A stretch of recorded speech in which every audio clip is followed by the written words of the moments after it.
പമ്പുകളെക്കുറിച്ചുള്ള കൂടുതൽ അറിവിനായി Thundathil ട്രേഡേഴ്സിന്റെ channel subscribe ചെയ്യുക. അപ്പോൾ ഈ ഇൻവെർട്ടർ സപ്പോർട്ടോട് കൂടി വർക്ക് ചെയ്യുന്ന സാധാ കിണറിൽ ഉപയോഗിക്കുന്നതും ബോർവെല്ലിൽ ഉപയോഗിക്കുന്നതുമായിട്ടുള്ള ബിരിച്ചേട്ടൻ്റെ ഒരു ഫാൻസ് അസോസിയേഷൻ തന്നെ തുടങ്ങാനുള്ള പ്ലാനിലാണ് ഞങ്ങൾ. അപ്പോൾ നമ്മുടെ വീഡിയോയുടെ രണ്ടാം ഘട്ടമാണ്. 900 VA വരുന്നൊരു ഇൻവെർട്ടർ ഉണ്ട്, ഒരു 150 AH ഒരു ബാറ്ററി ഉണ്ട്. ഒരു പമ്പ് ഇൻവെർട്ടറിൽ നിന്ന് കണക്ട് ചെയ്ത് നമ്മൾ എക്സ്പെരിമെൻറ്റ് നടത്തിയിട്ടില്ല. നമ്മുടെ ബാറ്ററി അല്പം വീക്കാണ്. UPS ഓഫീസ് SMBs 700 mAh താഴെ. എല്ലാവർക്കും നമസ്കാരം, ഞാൻ എൽദോസ്. തുണ്ടത്തിൽ ട്രേഡേഴ്സിൻ്റെ മറ്റൊരു വീഡിയോയിലേക്ക് എല്ലാവർക്കും സ്വാഗതം. നമ്മുടെ ഇന്നത്തെ വീഡിയോ ഒരു BLDC സബ്മേഴ്സിബിൾ പമ്പിനെ കുറിച്ചാണ്. അതായത് നമുക്ക് വരുന്ന ഒരുപാട് എൻക്വയറീസ് സാധാരണ നമ്മുടെ കിണറിൽ ഉപയോഗിക്കുന്ന സബ്മേഴ്സിബിൾ പമ്പുകളും ബോർവെൽ പമ്പുകളും ഇൻവെർട്ടർ സപ്പോർട്ടോട് കൂടി വർക്ക് ചെയ്യാറില്ല. അപ്പോൾ ഈ ഇൻവെർട്ടർ സപ്പോർട്ടോട് കൂടി വർക്ക് ചെയ്യുന്ന സാധാ കിണറിൽ ഉപയോഗിക്കുന്നതും ബോർവെല്ലിൽ ഉപയോഗിക്കുന്നതുമായിട്ടുള്ള പല പമ്പുകളുടെ എൻക്വയറീസ് നമുക്ക് വരാറുണ്ട്. നമുക്കറിയാവുന്ന പോലെ തന്നെ നമ്മുടെ സാധാരണ റേഞ്ചിൽ പെടുന്ന AC കറണ്ടിൽ വർക്ക് ചെയ്യുന്ന പമ്പുകളെല്ലാം മിനിമം ഒരു ഇപ്പോൾ 1 HP നോക്കിയാൽ തന്നെ ഒരു 8 ആമ്പിയർ മുതൽ മേലോട്ടായിരിക്കും അതിൻ്റെ റണ്ണിങ് കറണ്ട് വരുന്നത്. അത് കൂടാതെ അത് സ്റ്റാർട്ടിങ്ങിൻ്റെ സമയത്ത് ഇതിൻ്റെ 3 ഇരട്ടി കറണ്ട് എടുക്കുകയും ചെയ്യും. അപ്പോൾ ഇതിനൊരു സൊല്യൂഷൻ എന്താണെന്ന് ചോദിച്ച് ഇതിനെ റീപ്ലേസ് ചെയ്യാനായിട്ട് ഒരുപാട് പമ്പുകളുടെ എൻക്വയറി വരുന്നുണ്ട്. അപ്പോൾ അങ്ങനെ ഒരു പമ്പാണ് നിങ്ങൾക്ക് ഇന്ന് പരിചയപ്പെടുന്നത്. പിന്നെ ഇതേപോലെയുള്ള പമ്പുകളെ കുറിച്ചുള്ള വീഡിയോ നമ്മൾ ഇതിന് മുമ്പും ചെയ്തിട്ടുണ്ട്. കുറച്ചുകൂടെ ഡീറ്റെയിൽഡ് ആയിട്ട് ചെയ്യാൻ പറ്റിയ ഒരാൾ നമ്മുടെ കൂടെ ഇന്ന് ഉള്ളതുകൊണ്ടാണ് നമ്മൾ ഇതുപോലൊരു വീഡിയോ വീണ്ടും ചെയ്യുന്നത്. അപ്പോൾ നിങ്ങളെല്ലാവരും കുറേ നാളായിട്ട് അന്വേഷിച്ച് കിടന്ന തുണ്ടത്തിൽ ട്രേഡേഴ്സിൻ്റെ സ്വന്തം ടെക്നീഷ്യൻ ഇന്ന് നമ്മുടെ കൂടെ ഉണ്ട്. ബിനിച്ചേട്ടൻ, കമോൺ. ബിനിച്ചേട്ടനെ അന്വേഷിച്ചുകൊണ്ട് ഒരുപാട് കമൻറ്റുകൾ, ബിനിച്ചേട്ടൻ ഉയിര്, ബിനിച്ചേട്ടൻ മുത്ത് എന്നൊക്കെ പറഞ്ഞ് ഒരുപാട് കമൻറ്റുകൾ വരുന്നുണ്ട്. ബിനിച്ചേട്ടൻ്റെ ഒരു ഫാൻസ് അസോസിയേഷൻ തന്നെ തുടങ്ങാനുള്ള പ്ലാനിലാണ് ഞങ്ങൾ. ബിനിച്ചേട്ടനായിരിക്കും ഇന്നത്തെ അത്ര വേണത് ബിനിച്ചേട്ടനായിരിക്കും ഇന്നത്തെ വീഡിയോ ലീഡ് ചെയ്യുന്നത്. ബാക്കി ഞാൻ ബിനിച്ചേട്ടന് കൊടുക്കാം. ഹലോ സുഹൃത്തുക്കളെ, ഞാൻ കുറച്ച് നാളായി ഉള്ള വീഡിയോകളൊന്നും പ്രത്യക്ഷപ്പെട്ടില്ല. ചെറിയൊരു വിശ്രമ ജീവിതത്തിലായിരുന്നു. ഇന്ന് നമ്മളിപ്പോൾ വന്നിരിക്കുന്നത് BLDCയുടെ ഒരു ബോർവെല്ലിൽ ഉപയോഗിക്കാൻ പറ്റുന്ന രീതിയിലുള്ളൊരു പമ്പ് നമുക്ക് വന്നിട്ടുണ്ട്. അതിൻ്റെ സ്പെസിഫിക്കേഷനും കാര്യങ്ങളും നമുക്ക് ചർച്ച ചെയ്യാം. ഇതിൻ്റെ പ്രത്യേകത എന്താണെന്ന് വെച്ചാൽ ഇത് 72 വോൾട്ടാണ് ഇതിൻ്റെ DC വോൾട്ട് വരുന്നത്. ഇതിന് 80 മീറ്റർ ഹെഡ് കിട്ടും. നമുക്ക് ബോർവെല്ലിലും ഉപയോഗിക്കാം. അതുപോലെ തന്നെ ഉള്ള വേറൊരു ഗുണം എന്താണെന്ന് വെച്ച് കഴിഞ്ഞാൽ DC സോളാർ പമ്പാണ്. നമുക്ക് AC അഡോപ്റ്റർ ഉപയോഗിച്ച്, അതായത് SMBs ഉപയോഗിച്ചും ഈ പമ്പ് വർക്ക് ചെയ്യിക്കാം. SMBs ഉപയോഗിച്ച് വർക്ക് ചെയ്യുക സാധാരണഗതിയിൽ 80 മീറ്റർ വർക്ക് ചെയ്യുന്ന ഒരു മോട്ടറിനെ സംബന്ധിച്ച് 10 ആമ്പിയർ 11 ആമ്പിയറൊക്കെ 1.5 HP വരുമ്പോൾ എടുക്കും. ഇത് നമുക്ക് ഇൻവെർട്ടറിൽ വർക്ക് ചെയ്യാൻ പറ്റും. SMBSൽ നിന്ന് കൊടുക്കുമ്പോൾ ഇൻവെർട്ടറിൽ വർക്ക് ചെയ്യാൻ പറ്റും. കാരണം ഒരു സാധാരണ ഒരു മോട്ടറിൻ്റെ സ്റ്റാർട്ടിങ് കറണ്ട് എന്ന് പറഞ്ഞാൽ അതിൻ്റെ ആക്ച്വൽ കറണ്ടിൻ്റെ 3 times to 6 times വരെ ആവാം. ഇത് ഡ്രൈവ് ഉള്ളതുകൊണ്ടായി പ്രശ്നമില്ല. അപ്പോൾ അങ്ങനെ വരുന്നത് കൊണ്ടാണ് ഇൻവെർട്ടറിൽ സാധാരണ നമ്മുടെ നോർമൽ പമ്പുകൾ വർക്ക് ചെയ്യിക്കാൻ സാധിക്കാണ്ട് വരുന്നത്. ഇത് ഡ്രൈവിൽ വർക്ക് ചെയ്യുന്നത് കാരണം ഇത് സ്ലോവിലാണ് പ്രൈം ചെയ്ത് വരുന്നത്. അതുകൊണ്ട് കറണ്ട് കൺസംപ്ഷൻ കുറവായിരിക്കും സ്റ്റാർട്ടിങ്ങിൽ. SMBSലൂടെ UPSൻ്റെ ഔട്ട്പുട്ട് SMBSലൂടെ കൺവേർട്ട് ചെയ്ത് വരുമ്പോൾ SMBSന് ഓവർലോഡ് ഇല്ലാതെ നോർമലി പമ്പ് വർക്ക് ചെയ്യും. ഇനി നമുക്കിത് അതിൻ്റെ ഹെഡ് കാര്യങ്ങളൊക്കെ നമുക്കൊന്ന് ചെക്ക് ചെയ്യാം. 80 മീറ്ററാണ് കമ്പനി ഇതിന് പറയുന്ന ഹെഡ്. ഇതിപ്പോൾ 1 2 3 4 5 6 7 8 9 10 സ്റ്റേജിൻ്റെ പമ്പാണ്. ഇനി നമുക്ക് ഈ പമ്പിനെ ഒന്ന് വർക്ക് ചെയ്യിച്ച് ഇതിൻ്റെ ബാക്കിയുള്ള കാര്യം, കറണ്ട് കൺസംപ്ഷൻ കാര്യങ്ങളൊക്കെ ഒന്ന് ചെക്ക് ചെയ്യാം. നമുക്ക് വെള്ളത്തിലിട്ടിട്ട് പമ്പൊന്ന് റൺ ചെയ്യിച്ച് നോക്കാം. ഇതാണ് നമ്മളിന്ന് ഉപയോഗിക്കുന്ന SMBs. ഈ SMBSൻ്റെ ഔട്ട്പുട്ട് എന്ന് പറഞ്ഞാൽ 72 വോൾട്ട് 16.7 ആമ്പിയറാണ് ഇതിൻ്റെ ഔട്ട്പുട്ട് കിട്ടുന്നത്. ഇതിൻ്റെ മാക്സിമം ഇൻപുട്ട് ആമ്പിയർ 7 ആമ്പിയറാണ്. നമുക്കിത് മോട്ടറിലേക്ക് കണക്ട് ചെയ്ത് നമ്മുടെ പെർഫോമൻസ് നോക്കാം. ഇതിപ്പോൾ DC സൈഡാണ് ആദ്യം കണക്ട് ചെയ്യുന്നത്. DC സൈഡിൽ പൊളാരിറ്റി ഉണ്ട്, നെഗറ്റീവും പോസിറ്റീവും. അപ്പോൾ റെഡ് വയർ പോസിറ്റീവും ബ്ലാക്ക് വയർ നെഗറ്റീവുമായിട്ടാണ് കണക്ട് ചെയ്യുന്നത്. ഇതാ ഇവിടെ ലൈൻ ന്യൂട്രൽ പറഞ്ഞിട്ടുണ്ട്. അപ്പോൾ നമ്മളങ്ങനെ AC ഇൻപുട്ടും കണക്ട് ചെയ്തു SMBSൽ. ഇനി നമുക്ക് ഇതിൻ്റെ പവർ ഓൺ ചെയ്ത് നമുക്ക് നോക്കാം. നമ്മളിപ്പോൾ പവർ ഓൺ ചെയ്തിട്ടുണ്ട്. മോട്ടോർ ഡ്രൈവായി വരണം. മോട്ടോർ ഡ്രൈവായിട്ടുണ്ട്.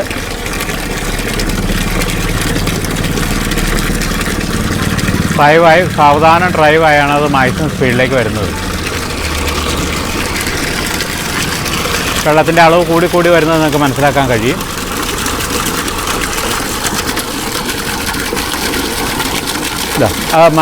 ഫുൾ പവറിലേക്ക് മോട്ടർ എത്തിയിട്ടുണ്ട്. ഇനി നമ്മൾ അതിനൊന്ന് ലോഡ് ചെയ്ത് നോക്കാൻ പോകണം. പ്രഷർ ഗേജ്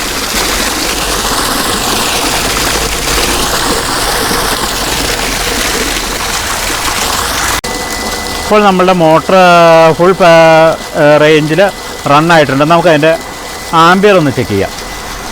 ഇൻപുട്ട് എടുക്കുന്ന കറണ്ട്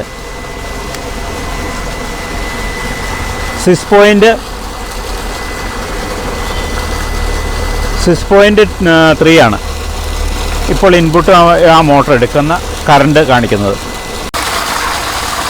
ഇതാ നമ്മൾ ആ വാൽവ് ക്ലോസ് ചെയ്ത് അപ്പോൾ ആ 6.3 എന്നുള്ളത് വീണ്ടും കറണ്ട് കുറഞ്ഞിട്ടുണ്ട് AC. അപ്പോൾ ഒരു 1 HP മോട്ടർ എടുക്കുന്ന സെയിം കറണ്ട് ഇതും ലോഡ് ചെയ്യുന്നുള്ളൂ.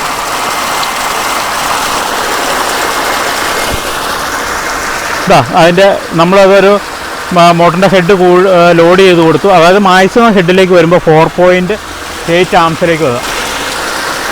ഈ 4.8 ആംസിൽ ഇപ്പോൾ വരുന്നത് ഒരു 55 മീറ്റർ ഉയരത്തിലാണ്. ഇപ്പോൾ ഈ വെള്ളം ചാടുന്ന ലോഡാണ് ഞാനിപ്പോൾ ഇതിനകത്ത് ലോഡ് ചെയ്തിരിക്കുന്നത്. ഈ പ്രഷർ ഗേജിലേക്ക് കാണിച്ചത് ഗേജിൻ്റെ 1-ലാണ് എററുള്ള കാരണം 1-ൽ നിന്നാണ് നമ്മൾ അതിൻ്റെ 0 സെറ്റ് ചെയ്തത്.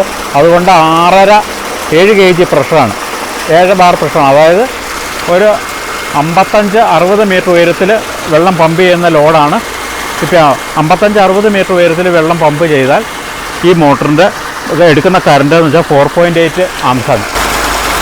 അപ്പോൾ മോട്ടറിൻ്റെ ഹെഡ് കുറയുമ്പോൾ കറണ്ട് കൺസംഷൻ കൂടുമെന്നുള്ളതാണ്.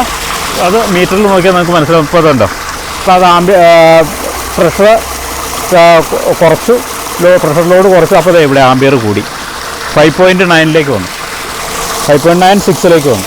അപ്പോൾ നമ്മുടെ വീഡിയോയുടെ രണ്ടാം ഘട്ടമാണ്. അതായത് നമ്മൾ ആദ്യം ചെയ്തത് ഒരു സാധാരണ AC കറണ്ടിൽ നിന്ന് നമ്മൾ SMPS വഴി കൺവേർട്ട് ചെയ്ത് DC ആക്കുകയാണ് ചെയ്തത്. ഇനി നമ്മളിപ്പോൾ ആദ്യം പറഞ്ഞ പോലെ തന്നെ ഇതൊരു ഇൻവെർട്ടർ സപ്പോർട്ടോട് കൂടി വർക്ക് ചെയ്യിക്കുക എന്നാണ് നമ്മുടെ ലക്ഷ്യം. അപ്പോൾ നമുക്ക് ഇന്ന് ചെയ്തേക്കുന്നത്, നമുക്ക് ഇന്നൊരു 900 VA വരുന്നൊരു ഇൻവെർട്ടർ ഉണ്ട്. ഒന്ന് കാണിക്കാം. 900 VA വരുന്നൊരു ഇൻവെർട്ടർ ഉണ്ട്. ഒരു 150 AH ഒരു ബാറ്ററി ഉണ്ട്. ഈ ബാറ്ററിയിൽ നിന്ന് നമ്മൾ കണക്ട് ചെയ്തിട്ട് ഇൻവെർട്ടറിൽ നിന്നുള്ള ഔട്ടായിരിക്കും നമ്മളിന്ന് SMPSലേക്ക് കൊടുക്കുക. അതായത് വേറെ കണക്ഷൻസോ കാര്യങ്ങളോ ഒന്നും കൊടുത്തിട്ടില്ല. ഇൻവെർട്ടറിൽ നിന്ന് നമ്മൾ ഇൻവെർട്ടറിൻ്റെ ഔട്ട് നമുക്ക് SMPSലേക്ക് കൊടുത്തിട്ട് നമ്മളിതൊന്ന് ഓടുകയോ ഇല്ലയോ എന്നാണ് ചെക്ക് ചെയ്യാൻ പോകുന്നത്. അത് ബാക്കിയുള്ള കാര്യങ്ങൾ നമ്മുടെ ബിനിച്ചേട്ടനുണ്ട്, ബിനിച്ചേട്ടനായിരിക്കും ചെയ്യുക. അപ്പോൾ ഇന്നത്തെ രണ്ടാം ഘട്ടത്തിൽ നമ്മൾ ചെയ്യുന്ന ഇൻവെർട്ടറിൽ നിന്ന് ഈ പമ്പ് വർക്ക് ചെയ്യുന്നത്. ഇതേവരെ നമ്മൾ ഒരു പമ്പ് ഇൻവെർട്ടറിൽ നിന്ന് കണക്ട് ചെയ്ത് നമ്മൾ എക്സ്പെരിമെൻറ്റ് നടത്തിയിട്ടില്ല. ഇപ്പോൾ 900 VA ഇൻവെർട്ടറും 150 H ബാറ്ററി. അപ്പോൾ അതിൽ നിന്ന് കണക്ട് ചെയ്തു. ഇപ്പോൾ വയറുകൾ കണക്ട് ചെയ്തിട്ടുണ്ട്. ഇതാ അവിടെ നമ്മൾ ഫേസ് ഔട്ട് എടുത്തു. ഇത് SMPSന് ഇന്ന് കൊടുത്തു. ഇൻവെർട്ടറിൻ്റെ ഔട്ട് SMPSന് കൊടുത്തിട്ടുണ്ട്. അപ്പോൾ ഇന്ന് ഇതിൻ്റെ ഔട്ട്പുട്ട് അതുപോലെ വരുന്ന പവർ എടുക്കുന്ന ആംബിയർ കാര്യങ്ങളെല്ലാം നമുക്കിപ്പോൾ മോട്ടർ ഓൺ ചെയ്തിട്ട് നമുക്ക് ചെക്ക് ചെയ്യാം. അപ്പോൾ നമ്മൾ ക്ലാമ്പ് കണക്ട് ചെയ്തു. ഇനി നമുക്ക് ഇൻവെർട്ടർ ഓൺ ചെയ്യാം.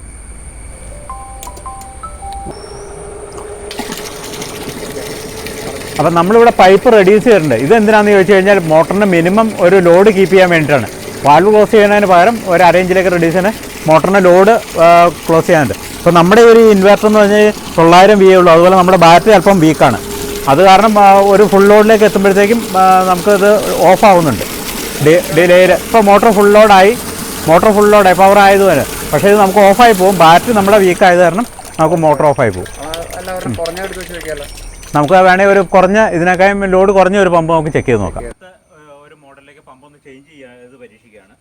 ഇത് 24 വോൾട്ട് 250 വാട്ട്സിൻ്റെ മോട്ടറാണ്. ഇതിന് 40 മീറ്ററാണ് ഇത് ഹെഡ്. ഇത് ഇമ്പലർ ടൈപ്പ് അല്ല, സ്ക്രൂ ടൈപ്പ് പമ്പാണ്. ഡ്രൈവ് കൈ വിട്ടാടാ.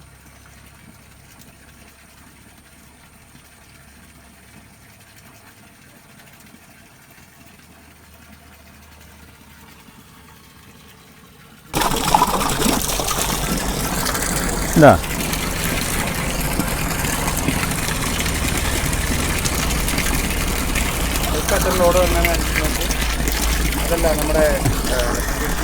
SMPS 700 mAh താഴെയുള്ളൂ. 6.6768 എന്നുള്ള രീതിയിൽ 1 ആംപിയർ പോലും കറണ്ട് റേറ്റ് ആവുന്നില്ല. 40 മീറ്റർ ഹെഡ്. ഇത് നമ്മുടെ സെൽഫ് പ്രൈമിംഗ് പമ്പിൻ്റെ ഒക്കെ ആ ഒരു റേഞ്ച് കണക്കൂട്ടിയാണ്. സെൽഫ് പ്രൈമിംഗ് പമ്പിൻ്റെ അത്രയും പോലും കറണ്ട് എടുക്കുന്നില്ല. 2500 ലിറ്ററൊക്കെ ഡിസ്ചാർജ് വരും. അത്യാവശ്യം ഡിസ്ചാർജ് ഉണ്ട്. കമ്പാരിറ്റീവ്ലി ബാറ്ററി കപ്പാസിറ്റിയും 24 വോൾട്ട് UPS ഉള്ളവർക്ക് നല്ലത് ഈ പമ്പ് തന്നെയാണ്. ഫുൾ സ്റ്റെയിൻലെസ് സ്റ്റീലിൻ്റെ 10 സ്റ്റേജിൻ്റെ പമ്പായിരിക്കും. ബാറ്ററി കപ്പാസിറ്റി ഇപ്പോൾ 24 വോൾട്ട് ബാറ്ററിയും UPS 1.5 kVA UPS ഉണ്ടെങ്കിൽ പക്ക 100% അവൻ ഇതാണ്. ഇതിപ്പോൾ ഇത് നമ്മുടെ 12 വോൾട്ട് ബാറ്ററിയും 900 VA ഇൻവെർട്ടറും ഉള്ളൂ. അപ്പോൾ നമുക്കതൊരു വർക്ക് ചെയ്യുമോ എന്നുള്ളൊരു കാര്യത്തിന് വേണ്ടി നമ്മൾ ചെക്ക് ചെയ്തതാണ്. പോരാതെ നമ്മുടെ ബാറ്ററി വീക്കാം, നല്ല പഴക്കമുള്ള ബാറ്ററിയാണ്. ഇതിന് പ്രശ്നമില്ല, ഇതിന് ലോഡില്ല. മറ്റേത് 5 amps വരെ ലോഡ് വരുമ്പോഴത്തേക്കും ആണ് ബാറ്ററി പെട്ടെന്ന് ഡൗൺ ആവുകയും ഓഫ് ആവുകയും ചെയ്യുന്നത്. അപ്പോൾ ഇത് നമ്മുടെ മൂന്നാമത്തെ പമ്പ്. ഇത് ഇമ്പല്ലറാണ് കേട്ടോ. നമ്മുടെ ഈ പമ്പ് പോലെ SS പമ്പ് പോലെ ഇതിനകത്ത് ഇമ്പല്ലറാണ്, സ്ക്രൂ ടൈപ്പ് അല്ല. അതെ.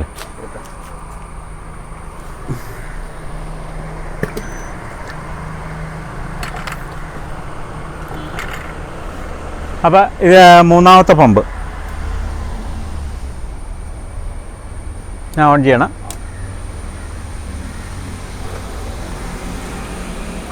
പമ്പ് ഡ്രൈവ് ആയിട്ടുണ്ട്.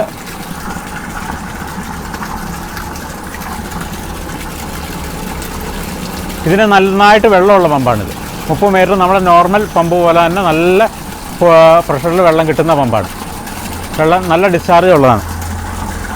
ഇത് 1.5 ടു ഫുൾ പ്രഷറിലേക്ക് വന്നിട്ടില്ല.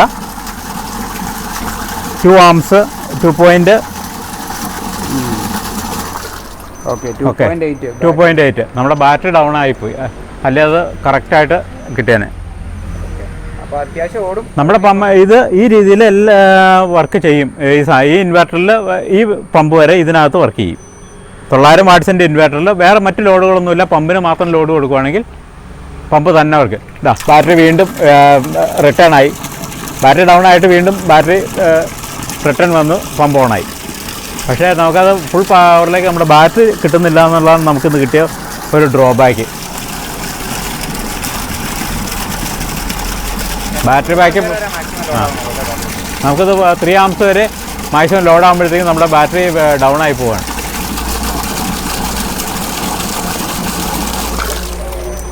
ഓക്കെ,